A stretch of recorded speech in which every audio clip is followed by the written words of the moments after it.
15-годишно момче повредено во страшната автобуска несреќа на патот Скопје-Титово се бори за живот. Тоа е помеѓу десеттимина сериозно повредени кои се уште се во критична состојба на интензивна нега.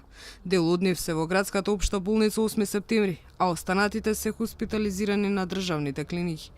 Лекарите уверуваат дека моменталната состојба им е стабилна, но не се знае дали ќе ја преживеат ноќта.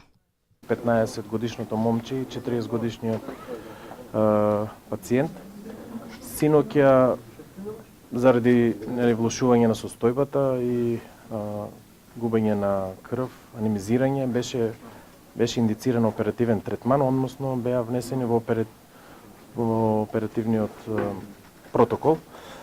Оперирано е прво момчето, значи тоа е после полноќ, таму е најдена лезија повреда на црниот дроб. Пациентот на возраст од 40 години, исто така и кај него е направена експлоративна лапаротомија, значи отворен е абдоминалната шуприна, најдено е повреда на мезентериумот, значи тоа е дел од тенкото црево. Критична е состојбата и на 19-годишна девојка, која може да остане инвалид.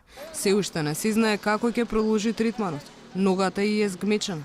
Лекарите одлучуваат дали ќе биде неопходно ампутирање. Се одлучува како ќе продолжи третманот на ногата, која што е навистина тешко повредена, згмечена. Има конзилиум кој што одлучува како и што ќе се прави како ќе продолжи третманот, односно хируршката интервенција. Во сообраќајката кај ласкарци беа повредени 40-тина. 10 од повредените веќе се дома со своите најблиски. 30 се уште лежат во болничките кревети. По несреќата, најголем број од повредените, вкупно 37, беа примени во болницата 8 септември. Таму, повеќе од 30 часа лекарите се бореа за спас на што поголем број животи. Во автобусот се возеле 55 луѓе. Животот го загубија 14 од нив.